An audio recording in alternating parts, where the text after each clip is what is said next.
Hi, this is Sonia from Plant You Pitch Up. Hello plant fans. We are here to see Kathleen Hewitt's garden today in a little sleepy village called Scalford.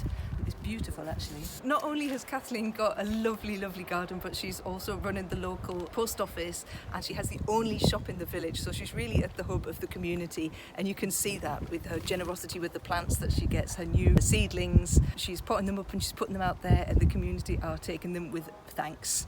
So let's go and see Kathleen's garden and what she gets up to.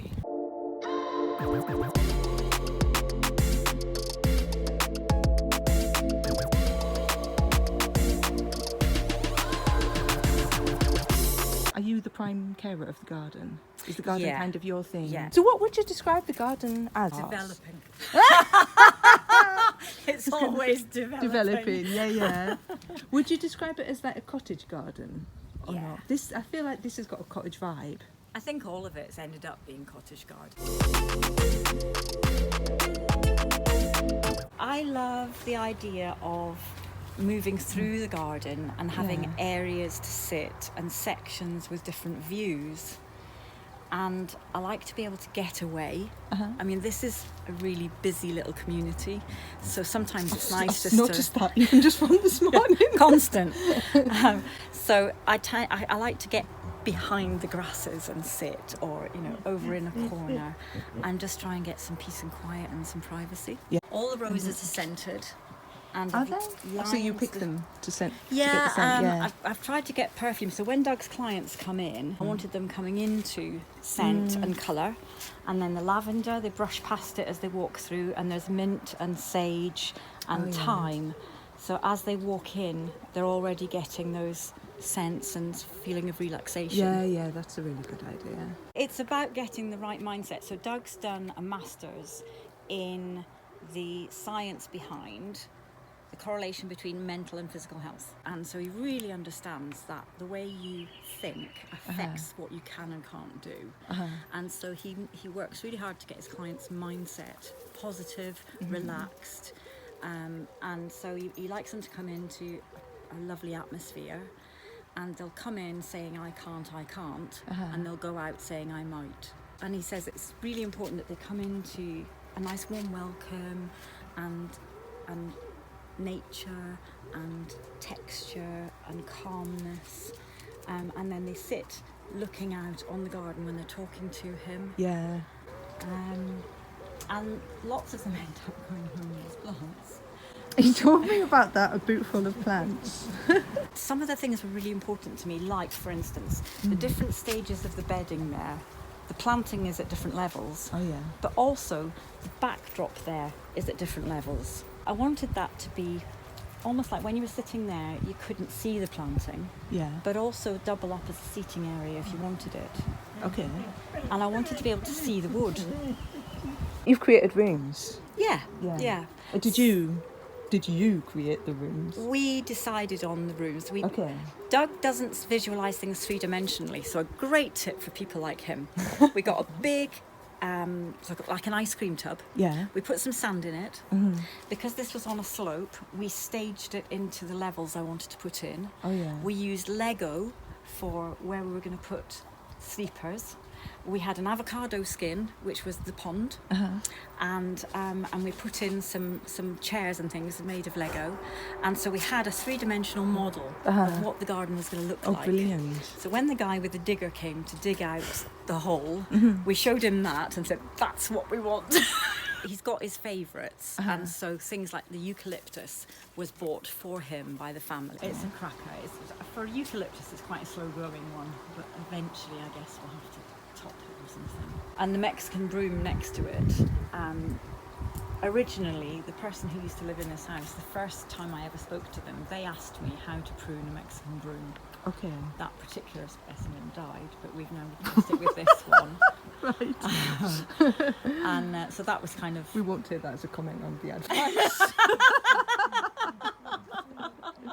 That originated in the pond.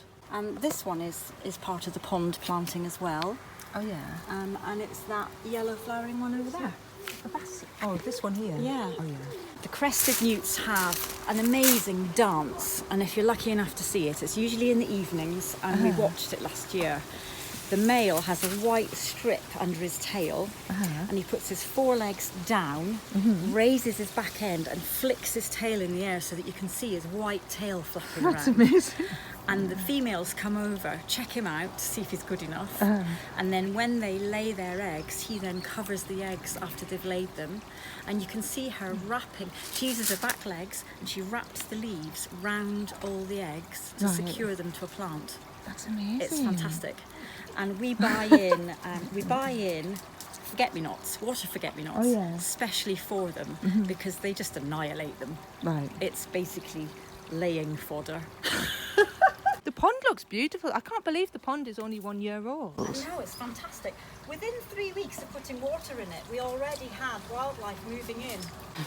The wildflowers got so tall that my washing line didn't work anymore. This is like real life, isn't it? It is. So this is the washing line, and you could not spin it because of moon daisies and foxgloves and you name it, and it was all about 4 or 5 foot high.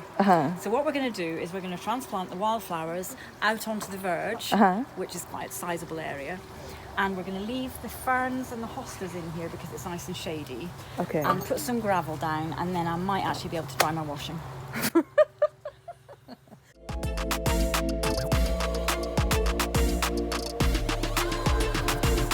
When we designed the garden, we were on quite a tight budget. So I went on Facebook Marketplace to look for everything that was free and then figure out how we could incorporate it into the garden to get the right shape for us. So the gravel, the ironstone. Did you not have to pay for the gravel? No. That's good. Yeah, we ended up with more than we wanted because you had to have all of it or none of it. So the gravel was free, the ironstone was free, and if you look at what it's done over there with that little waterfall, the ironstone's beautiful. Yes, it is. These metal parts on the bridge, Oh, they were free. They were free. Cool. All of these were roof tiles that were being thrown away. Oh yeah, I Old literally bricks. love these. And we just put some cement in there and used them. So that's all been free. The patio is all free. Oh yeah. In there, my galvanised tank has fish in it. Oh And that yeah. is free as well. We do have 3 massive fish in Oh, here. look, You can see there's the a- movement. Oh, And yeah, they've I've had just babies. seen something. Oh, there's a frog. Is it a frog or is it? There. And when he lives in here, and when he croaks, the whole tank reverberates, and you can hear it right across the garden. That's actually brilliant. It's fabulous. And this is my storage area for all the plants I'm growing for other people. Oh, is So it? This is all in here for Laura, and these ones are for Charlotte. She needs shrubs. There's so many different elements. Yeah, this is really, really good for the herbs because it's right next to the kitchen door. I can't help myself, but when something breaks off a plant, it always ends up in here as a nursery. so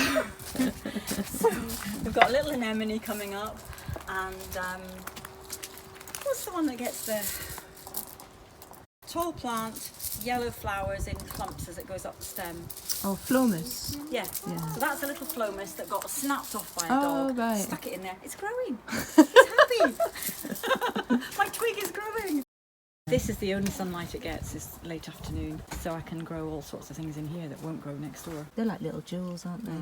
So you get the lovely golden Yeah, flowers in that's lovely, February, actually. and they're perfumed, which is really nice. Bonus in the winter. Flowers February that flowering, you get the usual golden mahonias. Oh yeah. And it has been there for about 15 years. Oh So it's wow. quite an established one. That's a magnolia, just there. Oh, is it? So yeah, so we get the white flowers in the springtime. Right. Sorry, which one? This one? That one there, yeah. Oh, okay. Is it because it's young that it's not any No, taller? well, or they not? do get reasonably big. They'll go to about 4 or 5 foot, but that particular variety stays small. And they've got like a tassely flower. This one here, I'm going to do as a cloud tree. Oh yeah. I like the because it cloud gets tree. it's the tassel bush. Oh, the Garrya. Yeah, Garrya elliptica. Yeah. So what I'm doing at the moment is I'm just growing it on, and I'm allowing it to have leaf areas. Yeah. And eventually I'm going to have it going along the wall as a sort of a cloud tree. It's going to have a really nice shape. I can tell you're doing a good job of training it up to the wall. I'm just giving it plenty of time. This one was recommended by Carol on Gardener's World. It's amazing in the autumn. The colour goes Is it Rose deep. Typhina? Don't know the name. Sumac. Sumac, yes. Yeah, okay. Yeah, So this is one of my colours, favourite trees. magnificent. It was lovely last autumn. I went to a nursery in Oxford and they specialise in trees, but mainly mail order, and he said that's his most popular best-selling item. Yeah. Okay. Yeah, So well, Carol's onto something there. Do you get loads of gifts back, by the way? I was thinking, does the law of reciprocation kick in and you somehow find yourself like, you know... I do get plants now and again. So I've been given a bamboo and think nothing like the amount that I give away. Right. But I do think what goes around comes around. Yeah, I do. Definitely. I do. Yeah. And I've had a lot of people be very, very caring for me. So there we have Kathleen Hewitt's place in Scalford. Beautiful little garden, beautiful village. Really good job. Well done, Kathleen.